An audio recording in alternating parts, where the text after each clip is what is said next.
Olá pessoal, hoje nós vamos fazer um pouquinho de revisão de história do Brasil, do início da história do Brasil, podemos dizer assim, né, de como o Brasil entra para a história, porque o Brasil já existia muito antes dos portugueses chegarem aqui, isso é fato, já existiam os indígenas morando aqui. Então, aquela frase de que os portugueses descobriram o Brasil, ela é uma frase falsa. Eles simplesmente encontraram o Brasil e tomaram posse do Brasil, tá bom? Então, vamos lá. Em 1500, os primeiros portugueses desembarcaram no que os europeus chamavam de Novo Mundo. Acharam os índios inocentes e foram designados de selvagens, devido ao seu modo de vida. Então, por que o europeu, né, mais precisamente os portugueses, chegaram aqui e passaram a chamar os índios de selvagem? Pelo modo como os índios, né, estavam, né, porque os índios andavam nus, e os portugueses não, né, cheios de roupas e camadas de roupas. Então, ao verem os índios, né, naquela situação, eles, né, entenderam, eles pensaram, são selvagens, né, que moram, né, que não têm a menor educação, não são finos como nós, que somos portugueses. Então, eles acharam, né, os índios e denominaram um bando de selvagem. Aí a gente vê a imagem, né, da esquadra de Cabral chegando, né, até o litoral brasileiro, os índios observando. Para os índios era tudo novidade também, né? Os índios não estavam acostumados com aqueles homens brancos, cheios de roupa, com nada daquilo. A princípio, os portugueses foram amistosos com os nativos, mas em 1516, quando o rei de Portugal enviou navios ao novo território para efetivar o povoamento e a exploração. Então, assim, no início, os portugueses e índios se deram, né, meio que bem ali até então, né, os portugueses estavam tratando os índios amigavelmente. Não tinha começado ainda a exploração, só em 1516, 16 anos depois da chegada deles aqui à terra, foi que eles começaram a explorar o país e explorar os índios também. Eles começaram a exploração, principalmente pelo pau-brasil, que era uma árvore que tinha em grande quantidade, né, na Mata Atlântica, e os portugueses começaram a derrubar as árvores e levar o pau-brasil para a Europa. E como eles precisavam de mãos de obra, né, nada melhor do que os que eles denominavam selvagens, ou seja, os indígenas, para servir de escravos para eles. Então eles começaram a explorar os índios como escravos. Então aqui a gente tem uma imagem dos indígenas.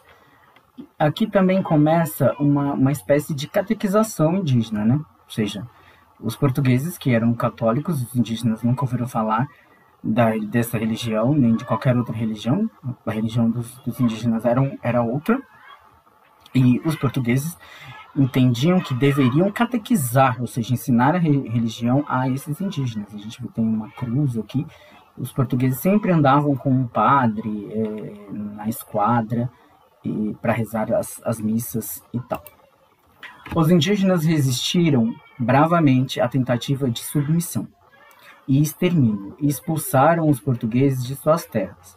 Até 1530, o avanço português ainda era tímido, mas em 1531, o rei português Dom João III enviou Martim Afonso de Souza ao Brasil, nomeando-o capitão-mor da esquadra e das terras da colônia. Sua missão era explorar minerais e vegetais da região, bem como dividir as terras em lotes denominados sesmarias. Então, a coroa portuguesa decidiu dividir o território em pedacinhos para melhor colonizar, né? Não dava para, não tinha como eles, como posso dizer assim, cuidar, podemos dizer assim, do território inteiro, né? Observar o território inteiro. Então, cada pedacinho ali era dividido e alguém da coroa portuguesa, né, indicado pela coroa portuguesa, iria cuidar daquela parte ali do território que era deles. Bom? Durante o contato entre nativos e portugueses, houve um grande número de conflitos e muitos nativos foram exterminados, tanto em batalhas quanto por doenças trazidas pelos portugueses, como gripe, tuberculose, entre outras. Então, além da forma, né, exploratória dos portugueses ao chegarem e explorarem e escravizarem os indígenas, e é óbvio que o indígena não aceitava aquilo, então havia vários conflitos, e os portugueses, como possuíam armas de fogo, exterminavam as aldeias indígenas, e os que não morriam eles escravizavam. Fora isso, os portugueses trouxeram as doenças europeias para o Brasil, a gripe, tuberculose, entre outras. Essas eram doenças que não tinham aqui, que os indígenas não conheciam, porque as doenças que os indígenas possuíam aqui, eles tratavam com as ervas, já eram acostumados, né? O pajé lá da tribo já sabia como curar. Porém, as doenças do branco, que vieram da Europa, eles não sabiam tratar, então foram os indígenas que foram contaminados acabaram morrendo. Aqui a gente vê, tem uma batalha, né, entre os portugueses e os indígenas. A concorrência do açúcar. Então, a primeira fonte de renda do território brasileiro, podemos dizer assim, foi o pau-brasil, que foi explorado e levado lá para Portugal. A segunda fonte de renda da colônia foi o açúcar. Eles descobriram que plantar açúcar nas terras brasileiras, essa plantação, né, dava muito certo. Então, eles investiram na plantação do açúcar para vender, né, para a Europa, enfim, e ganhar muito dinheiro com isso. Durante um bom tempo, a produção de açúcar foi responsável pelo principal ganho de Portugal em relação ao Brasil colônia. Com o tempo, esse mercado açucareiro ganhou concorrência, especialmente com o aumento significativo de produção do produto, onde hoje se encontra a região que chamamos de Caribe. Então, até então, no início da plantação de açúcar aqui no Brasil, Portugal lucrou muito com isso, porque detinha um monopólio, né? Ou seja, era o grande produtor de açúcar. Porém, lá na região do Caribe, né, também ali na América Central, começaram a produzir o açúcar. E essa produção de açúcar que foi feita lá na América Central, ela passou a ser mais importante do que as produções de açúcar aqui. Então, a produção açucareira no Brasil entrou em crise. Então, aqui a gente tem, né, uma imagem que a gente encontra muito em livros de história e tal, que é um engenho de açúcar, né? Uma fazenda de plantação de açúcar, a gente tem um engenho, as casas, muito peculiar. Devido à concorrência, o mercado brasileiro de açúcar entrou em crise e Portugal teve que encontrar novas fontes de renda, uma vez que uma grande parte dos lucros provinha das taxas e impostos cobrados no Brasil.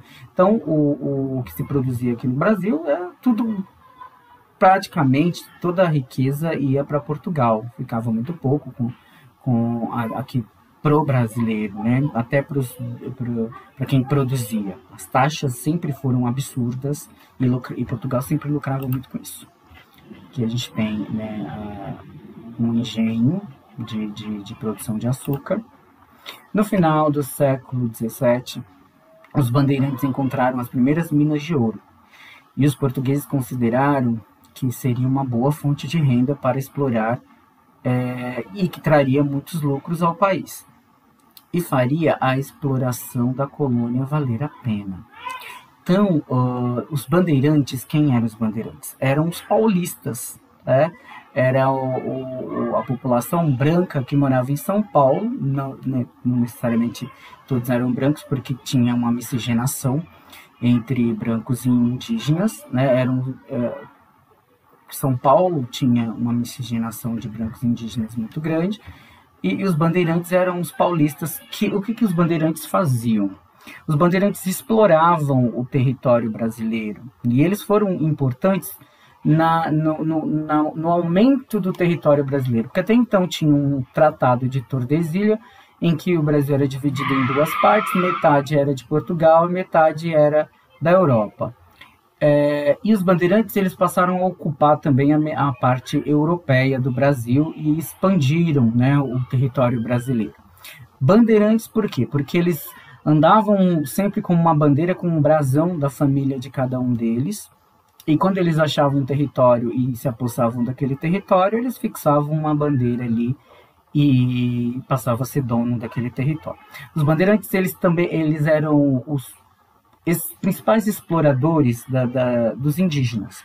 Eram eles que capturavam os indígenas, aprisionavam, eles destruíam as aldeias, né? Os que eles conseguiam capturar para escravizar, ok? Os que não davam, eles matavam, incendiavam, né? Os bandeirantes, durante muito tempo, foram retratados em livros de história como heróis, mas eles nunca foram. Eles, na verdade, eram pessoas muito cruéis, né? Só que eles encontraram, graças a eles, o território se expandiu e eles foram os responsáveis por encontrar ouro, né, no centro ali do país, em Goiás e principalmente em Minas Gerais. Eles passaram a encontrar ouro e, a partir do momento que os bandeirantes encontraram ouro, a economia da colônia passou a ser a exploração das minas, né, de ouro. Aqui a gente tem uma imagem de São Paulo do Piratininga, né, que é da onde saíram os bandeirantes. Hoje é a capital de São Paulo. São Paulo do Piratininga, né? A vila de Piratininga, inicialmente, tinha esse nome, Piratininga quer dizer peixe seco. Por quê? Porque lá no vale do Anhangabaú, era um riacho temporário. Na época de cheia, tinha muito peixe. Então, quando o riacho secava, os peixes morriam e ficavam tudo seco, né?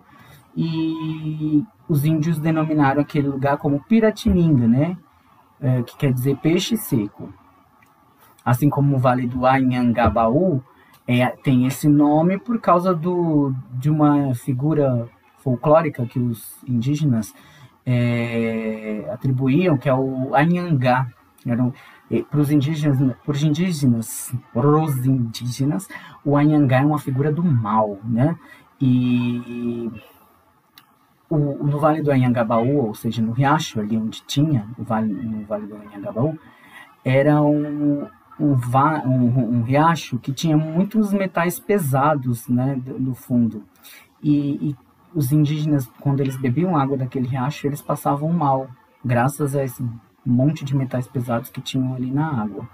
E aí, por passarem mal, eles diziam que era por causa do Anhangá, o Anhangá que fazia eles passar mal. Então, eles passaram a chamar o lugar de Vale do Anhangabaú.